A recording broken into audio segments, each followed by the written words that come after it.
Let's work. Turn it down and listen to the experts. Gotta give a shout to the Talking Junk Network. Showing love, hosting battles, playing dope joints. The break room topics always staying on point. Never disappoint. We'll never need a makeover. We here for the takeover like Jehovah. Talking Junk break room takeover on the podcast. Dropping bomb facts on demand like Comcast. Now drop a comment whenever they're going live. Hit the YouTube channel right now and go subscribe. Peace. Talking Junk Network, where entertainment lives.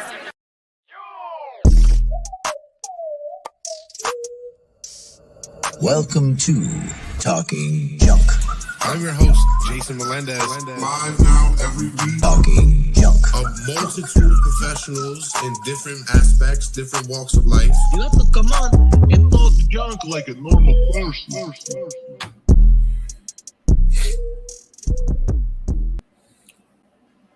Welcome to Talking Junk, the podcast that comes to you live every Tuesday night. I am your host, as always, here with another great guest. But tonight, there's double trouble. We have an amazing mother-daughter duo here to enlighten us about dismantling dysfunction in your everyday life and organizations, and let you know a little bit about leadership. So let's bring them right on. Dr. Ann Dranitsaris and Heather Dranitsaris-Hilliard. Welcome, ladies. How are you tonight? Fantastic. Thanks for having us on your show, Jason. The pleasure is all mine. Thank you for gracing us with your presence. Now, how did you ladies get started in business together? It's not every day that you can see a mother-daughter duo doing what they love and actually getting along doing it. So when did you ladies get started? So we have a little bit of an interesting twist to our story. Anne and I met when I was 27. Because Anne, who is my biological mother, she gave me up for adoption when she had me just shy of her 17th birthday. And so we met 27 years later and discovered in this process of reuniting that we had a shared love and interest in helping people to achieve their potential. And we were working in different ways. Anne was working individually with her clients and both through coaching and psychotherapy. And I was working in organizational consulting. And about 3 years into us meeting, we went, had that light bulb moment and said, hey, why don't we take your expertise and my expertise and put it together and let's see what we can do. And so we don't have some of that mother-daughter baggage that a lot of kids would have with their parents if they'd actually grown up with them. Right. But we were forging a relationship in a mother-daughter context at the same time we were starting and growing our business. That's an amazing story, actually. That is not an everyday run-of-the-mill story at all. But it's true that the apple doesn't fall far from the tree. So that's what made you guys have that kind of kinship in your professional lives. So once you guys had that little light bulb and that spark to get your businesses going, what was the initial startup for it?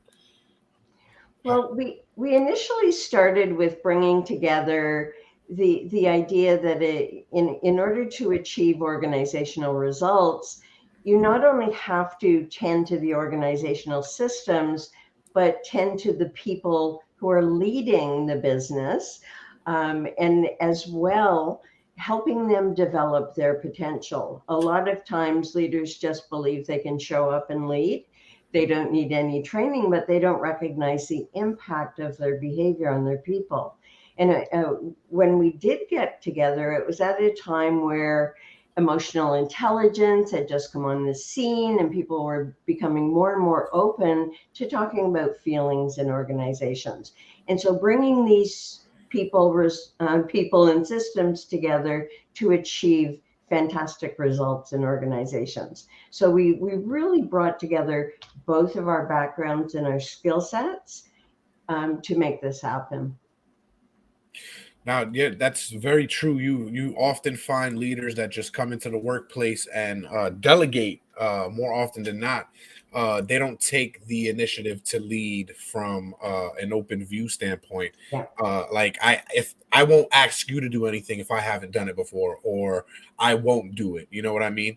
How did you guys start breaking into that process of leadership training?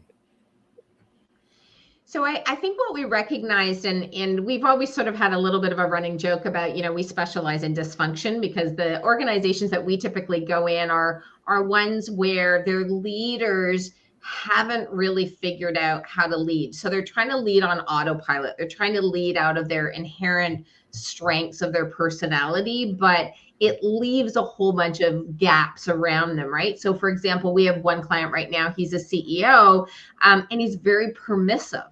And it's a 500 person organization. And so, in a case like that, where he needs someone to really get him into that place of actually making a decision, staying out ahead of his executive team, building comfort. And so a lot of our clients, they knew they were struggling. They knew that they were frustrated. They were, typically they would complain about, my staff's not doing this, or my staff's not doing that, or my leaders, they just don't get it. And that's always our entry point, is that usually there is some source of frustration where the leader, the senior leader, or one of the senior leaders is feeling really powerless to do anything about it. And so we kind of come in to show them the exact route or the steps to take, and we kind of hold their hands along the way in order to get them through that development that's necessary to really step into being a more powerful and a leader who can really exercise their own authority in their position. Now, is that a common thing that you see? Are yes men very common in the workplace? Well, permissive leadership has become a very big thing these days, because, as leaders don't get any training, they're showing up and trying to do the, here are 10 things you need to do to be a great leader. And part of that is getting to know your people and allowing them to, do their own thing and allowing them to manage their own job. But they're doing it far too early in the process. And so if somebody's just starting a job, they need to be told how to do their job. And right out of the gate, leaders these days are just going, I'm just going to let them do it, because if I don't, they're going to see me as some old, rigid, autocrat who's telling them what to do, and then they'll leave. So there's a lot of fear-based leadership going on right now. Now, what exactly is the myth of a great leader? One, that there is a great leader. And we talk about, because that's a judgment, right? It's a judgment. Do I like my leader? Is my leader nice to me? Is my leader mean to me? It's like the notion of a great leader is we're still operating off through that lens of, I'm going to judge you, good, bad, right, or wrong. And it's really not looking at it from that effectiveness perspective, right? We sort of compare it a lot of the times to parenting. Is like, if you can't really be a great parent, because to be an effective parent means there are going to be times that your children are not going to like your decision. They're going to be uncomfortable with some of the ways in which they have to follow, and leading is the same thing, is that we can't be all things to all people. We see leaders making decisions or refusing to make decisions because they're so afraid that people will be unhappy or upset, that it puts them into this paralysis. And so they think they're being a great leader because they're considering everybody's feelings, but it's ineffective. It's not in the best interest of the business. It costs them money. It costs them time. We have clients where, honestly, like I've got one client right now where it's like we're having the same conversation for the fourth time. They've already made the decisions 3 times. And then every time it comes back up again, they're back making the same decision because they're so afraid, as and says, the fear, what are they going to think of us? They know it's the right thing to do for their business. They know it's what they need, but they keep cycling back on it because of that fear. So we have to move away from that notion of a great leader and really think about what is the behavior that I need to demonstrate? What are the skills that I need to have so I can really be effective in cultivating that followership and getting to the results that we're looking for in the business? Right. Absolutely. Now, what exactly is Peter Pan syndrome? We work with a lot of entrepreneurs, Jason, who want to stay in the initial stages of the developing business where they've got this fabulous idea and everyone's excited about what they're doing and it's growing and it's like one big happy family or a bunch of older teenage people who are playing at building a business. And then the business gets to a certain stage and it has different needs than the beginning. But the entrepreneur doesn't want to leave that first stage that feels so great, where they have so much freedom. There's no systems, there's nothing. And so they can do what they want when they want to do it. But in order for the business to grow, they have to grow their leadership capacity and they have to hold their people accountable. But in the Peter Pan syndrome, they abdicate their responsibility. They might hire in, say, a manager to take care of the people and keep doing their own thing and not following all of the systems that they're starting to put into place. So everyone else has to follow them but them. So it's like the perpetual kid playing at being a business person. Right. That is one tremendous analogy for a marriage. That is the honeymooning phase to a T. Yeah, right? It definitely is. Now, would you attribute the myth of a great leader and Peter Pan syndrome? Would you attribute that to bad leadership? What does that turn into bad leadership? Well, I think when you've got leaders, I mean, both of those are symptoms of leaders that haven't developed, right? And one of the things that we know is that if we go into leading without doing any development, we develop we end up taking on a bunch of bad habits, right? Because we're operating out of our kind of, some of those innate strategies that are tied into our personality and our leadership behavior. So for example, in my case, it's like, my strength is, on the envisioning side, right? And getting people really excited about it. And if I lead out of that, then I'm really great at getting people going, but then there's no follow through.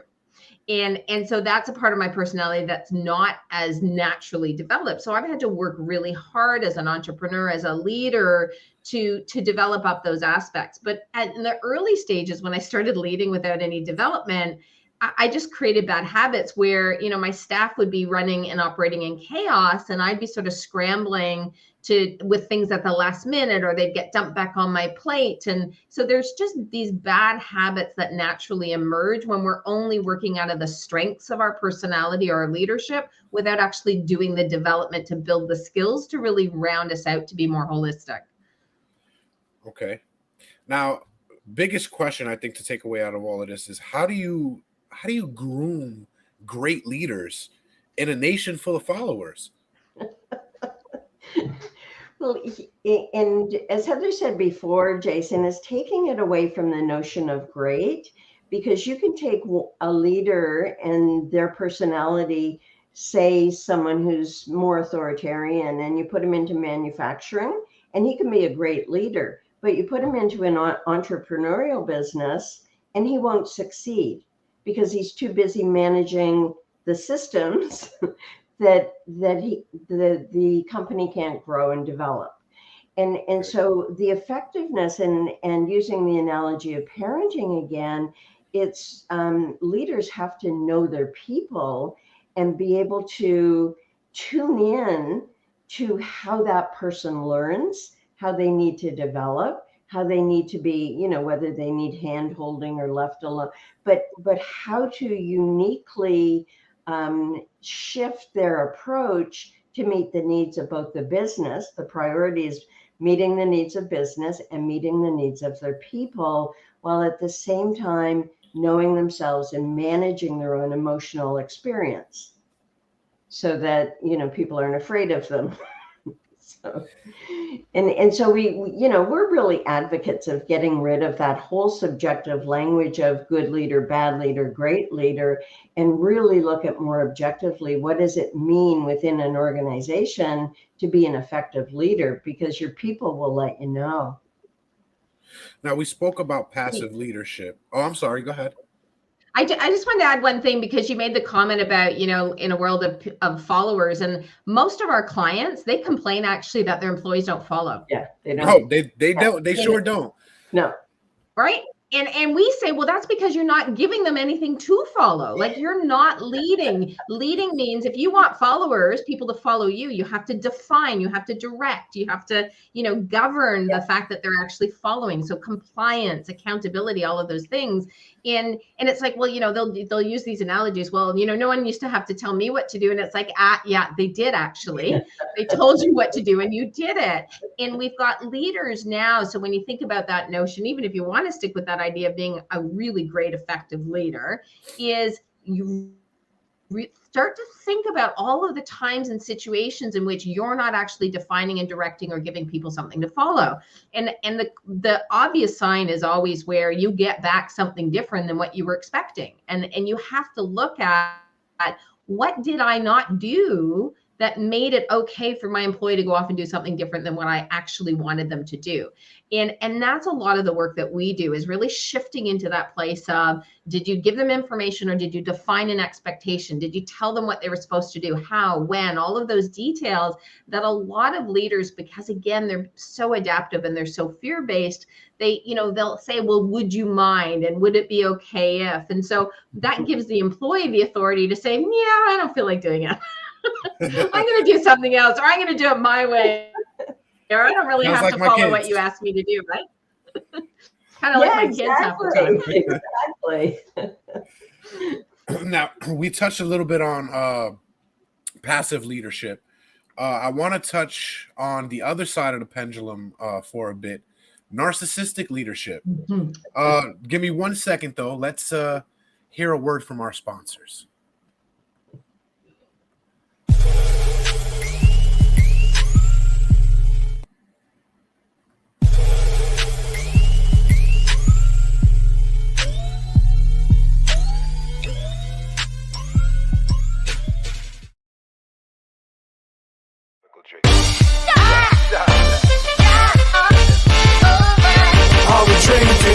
Me and my team, whenever we link up, they're gonna be drink up. We still gonna relax and have few glasses when there's things to think about. Like I'm nice with the boss when I tend to the bars, and I'm not talking drink ups. So tell the bartender that tended the bar to please pass me a big cup up. And tell that waitress is waiting on us to put a little ice in it. Now watch the ice become weightless like the spaceships that I be sitting in. No wait and listen, no, they're waiting for that tropical twist that'll tickle your taste buds. Now tell you something, yo, I insist it's the drizzle.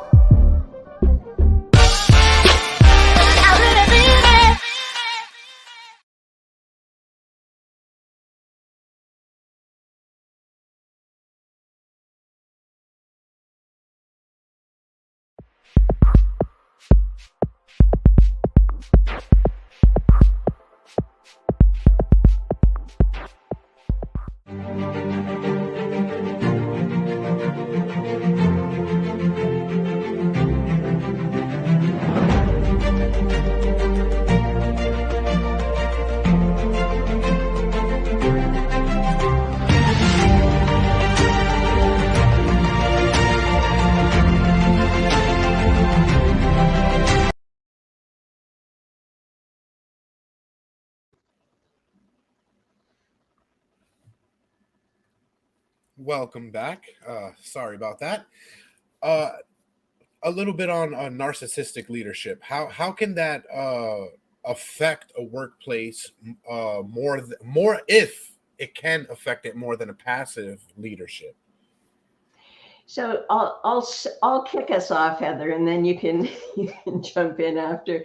But when we talk about narcissistic leadership, we're not necessarily talking about narcissistic personality disorder, but more of those fear-based leaders who are really concerned about how they appear and what people think of them. And so they put their image and their agenda ahead of the collective.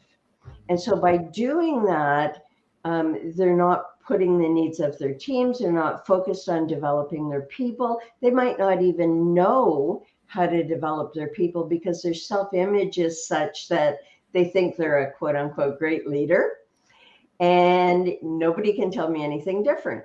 And everybody has to affirm that they're a great leader while in the background noise of the employee is always a lot of complaints and missing deadlines and, passive aggressive types of behaviors from the employees. And the interesting thing about the narcissistic leader is they don't let anything touch them. It's always somebody else's fault. And Heather referred to this earlier about these are the leaders that always blame their employees for not listening, or they should know it because I knew it when I was their age. And, those types of Teflon type things where nothing touches me because I'm great, my image is great, and that's it. And so it's very hard to help these leaders get past that notion that they need to do any developmental work at all, because really their agenda is just to survive. It's not to really do any benefit to the company or the people in it. It's more for their own benefit. And I think that the toughest thing, and just as you were asking Jason about sort of what's the impact on the business, it's like the organizations that these leaders are in or the functions that they run, the business stagnates, right? Yeah. So, there's no innovation, there's the status quo, they're holding on to something that's within their comfort zone, and they tend to bully and devalue the people around them. And what ends up happening is they have teams who survive the experience, not because they're the best and the brightest, but because they're willing to put up with this devaluing, bullying behavior of their boss. And so a lot of the times in those organizations, the greatest talent walks out the door because they're not willing to be treated that way by the narcissistic leader. So it is very problematic. Now, I have to say, we have lots of clients that are narcissistic, that have successful businesses. So it's not that the businesses aren't successful, but what I would say is the businesses do not reach their potential because they always start to hit up against the limitations of the narcissistic leader. Okay, I can see that. And if I can just add one more thing, it's the employee experience is one of fear, because they live in fear of their narcissistic leader devaluing them, as Heather said, or throwing them under the bus, blaming them for something. And so just the experience of going into work for some of them is, I really don't want to be here, but I don't have enough confidence and self-esteem to go anywhere else. Right. And we've all been there. We've all woken up when the alarm goes off and it's like, oh, I don't want to go to work today. What do my PTO hours look like? Because I don't want to go.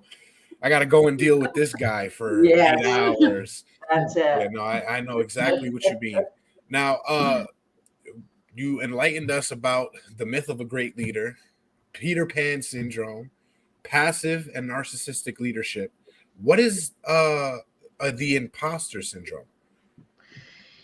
Well, the imposter syndrome, like in the simplest terms, is the imposter syndrome is where we feel like we are, or we have a pervasive thought always that we're not enough, right? We're not good enough. We're not smart enough. We're not experienced enough. We're not, talkative enough. We're not out there enough. Like there's all different ways, but ultimately what we're in, we find ourselves in situations where, because of that underlying thinking, is that we can't really step out and into our roles. And so we're sort of hiding out, worried that someone's going to figure it out, that they're going to figure out that we're an imposter, that we don't belong here, that, this is just, we have clients who are in very, very senior level positions who will say, well, I just got lucky. And it's like, no, you're really talented, right? But they're like, no, I know it was just because I was in the, and this is the challenge though, because of these underlying thoughts, it really keeps them from, going after their own potential, negotiating for what they're worth, taking leaps in their careers, whatever that aspiration is that they might have. It also keeps them from, they'll get a seat at the table, but they won't speak up, right? So there's all different ways that it shows up at work. And I know I'll pass it over to Anne because she can talk about a recent study that was just done about the imposter syndrome that is quite fascinating. Yes, and this was done in 2022. It's that 75% of executive women in America fess up to experiencing a lot or some of the symptoms of the imposter syndrome. And so and it's more pervasive in women than in men, because women tend to harbor the belief from that's been going on for years and years that men are more objective, women are more emotional, women have to work harder to get the seat at the table, and they allow themselves to be devalued by the men, to be passed over. And I had a client, this is a number of years ago, in the financial area, and she kept developing up her staff, and then they would be promoted into roles senior to her. And she never complained, you see? And it's one of the tenets of the imposter syndrome is we suffer in silence because we never want to let anyone know that we feel this way, because we don't think anybody else does. But then we find out that 75% of all executives, female executives, feel this way. I mean, that's the irony of it all. And the statistics are probably higher. Just some of these people don't want to fess up to it. Exactly. Now, I can see that, especially with women. They have been told on multiple occasions that they don't belong at the table. Yeah. So when they finally get these high tier status positions, it's hard for them to even fathom the thought of them earning it. Yeah. So I can understand that. Yeah, we've had to coach some of our female executives to not ask people in the boardroom if they want a coffee or tea, because they show up in that way of, it's my role as a woman to take care of the men in the room. Right. It's so automatic. And it's not. It shouldn't be that way in the. It shouldn't be that way in the world. Period. But we're moving that way. Hopefully, because I have 3 daughters, so I want them to know their self-worth going into the world. It's very important. Now, what are some of the stages of growth in an entrepreneurial organization? So this is, if you think about when an organization is started, right? When in the infancy, and talked a little bit in the kind of connection between that stage of growth and the Peter Pan syndrome, but it's like that excitement movement in infancy where it's all about the entrepreneur and it's their idea and their force that's building the organization forward. And then as the organization starts to mature and grows, it moves out of infancy into, a place where things are starting to come together and look a bit differently. And what's interesting about the stages of growth is that with each one, there's always sort of this crisis point that either will stop the organization in its tracks or allow the organization to continue to grow. And so it moves through adolescence, adulthood, ultimate maturity. We find a lot of entrepreneurial organizations get stuck in adolescence and never quite move into, and again, not necessarily defined by size based on number of people or revenue, but more about the pattern of behavior that kind of keeps them stuck, right? That not willing to invest in systems, or they'll start a system and they won't maintain it. The not being willing to draw lines in the sand saying, this is how we do things around here, and people are expected to comply. And so it is sort of that, we're grown up, but we're not really grown up, and we don't really acknowledge the fact that we've moved into adulthood. So you think about, kids in their kind of late teens, early 20s, and, their trial and error and experimentation and, starts and stops. And an organization that gets stuck in a stage of their growth, they really just fail to achieve their potential. And everyone in the organization to a degree suffers.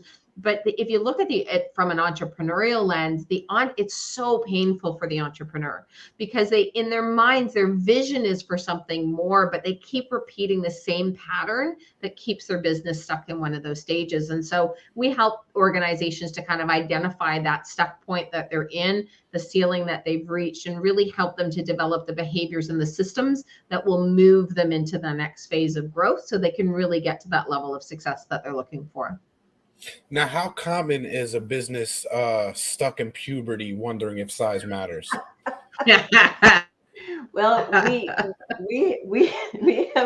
we have large organizations that have been around for a few decades that are stuck because the marketplace needs their service, you see? And so it's like a rich kid, right? You never really have to grow up because you're supported to behave the way you're behaving. and there's no impetus to take it any further. And entrepreneurs are notorious for, okay, well, here's a challenge, here's a barrier, this is shifted. All right, I'm going to start over because that will bring me more excitement than bearing the frustration of holding to my vision and my plan and doing some work on myself. We coach a lot of entrepreneurs at this stage to maybe sell the business because they really don't want to develop. But it really does depend on the leader and how willing they are to invest in their own growth and development and allow that separation between what the business needs and how they want to run the business. Because once they get to that adult stage, the systems and the hierarchy and all of the other leaders are responsible for the internal management. And some leaders are up at the top going, I got nothing on my desk. I have no idea what to do. I'm going to, just swoop in and see how everyone's doing instead of looking outward at what they might create. Wow. All this information is amazing. I'm glad that I was able to get you guys on here to let me know a little bit about it. Now, you don't just have your business, Caliber Leadership Systems. You also have a bunch of books out. Is that right? Yes, that's correct. So we've written a number of books. One about Who Are You Meant to Be, which is a neuropsychological framework for achieving your potential. Simple way of putting it is, really understanding how to go after what you are, who you are meant to be in this life, and the path for development. We've also written books around leadership and, of course, around the imposter syndrome, one of our favorite topics. And as you're showing here on the screen here, all of our resources and our work that we do both with organizations and with individuals, because we do run programs for individuals as well, can all be found on our website, Dranitsaris-Hilliard.com. All right. And for businesses or individuals that want to get your leadership program, do you have a website for that as well? Yeah, again, they can go to the same website. It kind of feeds into all of the stuff that we have available. There's pages and information there about our Leading with Authority program, as well as our corporate consulting firm, which is Caliber Leadership Systems. Amazing. Now, I would assume you ladies are the busiest mother-daughter duo there is at the moment. How do you find time to be good leaders to each other and to your organization? But we always say, Jason, that we're our own petri dish doing experiments on each other to find out what our clients actually need. But both of us have the type of brain organization where we're always looking at doing something different and something new and bringing something new to the world. A lot of it's based on our clients and the work that we've done and the theories that we know about personality and leadership. And so at this point in time, we have a new book in development. We have a boot camp in development for relationships. We're working on both codependence and the imposter syndrome as models for people breaking free of these limiting beliefs about themselves and really living to the fullest potential they have. Amazing. Now, before I let you amazing ladies get on with your night, is there anything that you would like to tell the audience? I'm like, my brain goes off in like 6 different directions. Okay, well. You have all the time you need. One of the things that we always say is that, there's always a developmental path to get somewhere, right? And so that if you're struggling with something, if you're frustrated with something, we come at it from that lens of, what's the developmental gap or what's the developmental need, because that allows you to always keep leading, right? So leading forward, whether it's leading yourself, whether it's leading others. And so I guess my thing that I'm saying around this is that never think that there isn't a solution to something. It's just that us as human beings moving into development, sometimes we go into resisting it because it's easier to say, oh, nothing I can do about it. It's just the way it is. There's no solution. And in our experience working in organizations and with individuals is there's always a developmental solution that'll get you to the other side. Okay. Well, thank you very much, ladies, for coming on. It was a pleasure. I hope to have you guys back on when that new book comes out. Yeah.